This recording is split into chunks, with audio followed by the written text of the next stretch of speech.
গর্জে উঠেছে লক্ষ্যস্বর, justice for আরজি কর। গর্জে উঠেছে লক্ষ্যস্বর, জাস্টিস ফর আরজি কর।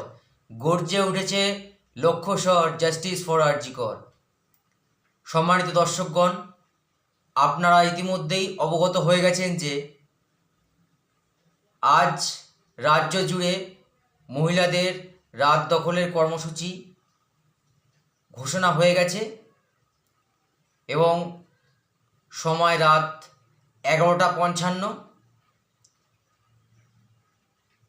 এবং বিভিন্ন রাজ্যের বিভিন্ন প্রান্তে কর্মসূচি গ্রহণ করা হয়েছে এবং কোথায় কোথায় কর্মসূচি হবে সেটা আপনাদের সামনে তুলে ধরছি।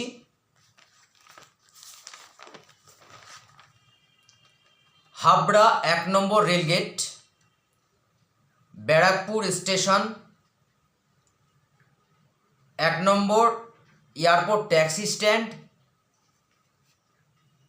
চন্দননগর নিত্যগোপাল স্মৃতি মন্দির,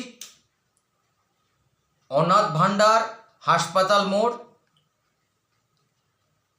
জলপাইগুড়ি সদর হাসপাতাল, সিথির মোড়, Dunlop Khalsa model school, Nildarpan Bangaon, Uttarpara Sakher Bazar, Serampore, Raiganj Harimore, Baruipur Padmapukur, Biswa Bangla gate new town, Sodepur BT road,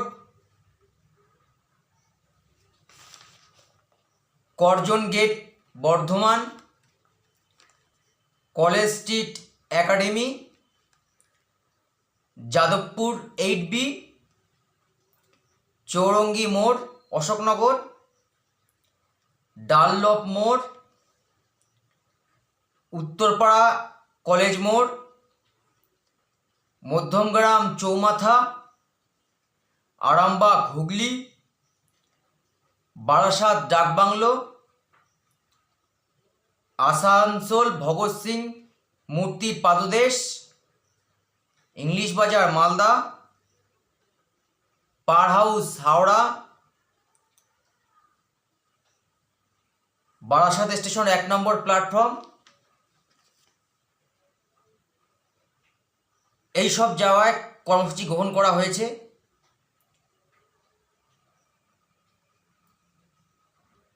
আপনাদের কাছে আমার একটাই অনুরোধ, এই লড়াইয়ে সমস্ত নারী জাতির পাশে দাঁড়ান আপনারা এবং নারী পুরুষ জাতি ধর্ম বর্ণ নির্বিশেষে আপনারা তাদের পাশে দাঁড়ান এবং কোনো রাজনৈতিক রং দেখে নয়, সবাইকে একসঙ্গে সংঘবদ্ধভাবে লড়াইয়ের কথা বলছি। কারণ একটা কথা ভাবতে হবে, নারী জাতি ছাড়া কিন্তু এই সমস্ত জগৎ অন্ধকার এবং একটা কথা মাথায় রাখবেন, আজ ওর হয়েছে বলে আপনারা সবাই চুপ করে থাকবেন, একটা কথা মাথায় রাখবেন, আপনাদেরও সেই সমস্যা আসতে পারে। সুতরাং ওর হয়েছে বলে আমরা চুপ করে থাকবো সেটা করবেন না।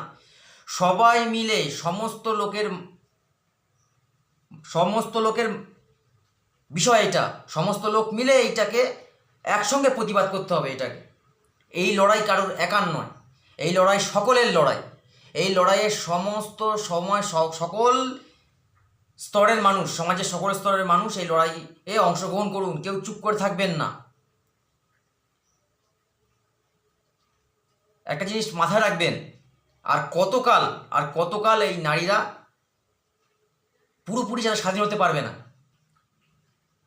সেটা বলুন। আজকে দেশ স্বাধীন হয়েছে, আজ 2024 সালে এসেও তাদের কোনো নিরাপত্তা নেই। কেন হবে এটা? এর বিরুদ্ধে আপনারা সবাই গর্জে উঠুন। আপনারা সবাই মিলে ওদের পাশে দাঁড়ান এবং যারা অপরাধী তারা যাতে উপযুক্ত শাস্তি পায় সেই দাবি, সেই আওয়াজ তুলুন, যাতে কোনো অপরাধী এই রকম চিন্তাভাবনা, নিষ্কর্ষজনক চিন্তাভাবনা মাথায় না আনতে পারে। আর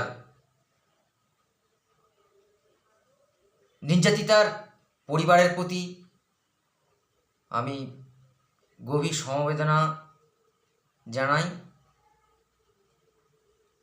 এবং তাদের পরিবারকে একটা কথা বলতে চাই, আপনারা নিজেদেরকে অসহায় ভাববেন না। রাজ্য তথা ভারত তথা সারা বিশ্বের লোক আপনাদের পরিবারের পাশে আছে, আপনাদের পরিবেশের পাশে আছে এবং তার প্রতিফলন আপনারা দেখতে পাচ্ছেন কীভাবে সমাজের সকল স্তরের মানুষ রাস্তায় নেমে পড়ছে।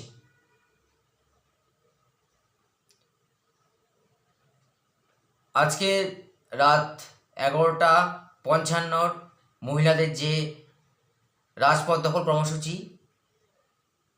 এটাকে সমর্থন করছি এবং এটুকু বলতে চাই যে আমার এই ভিডিওটা প্রত্যেক দর্শকদের কাছে আমি অনুরোধ করব যাতে সকল স্তরের মানুষের কাছে পৌঁছে যাক। এই আন্দোলন কর্মসূচি সারা রাজ্যে ছড়িয়ে পড়ুক এবং এই আন্দোলন 100 সাফল্য কামনা করছি। ধন্যবাদ।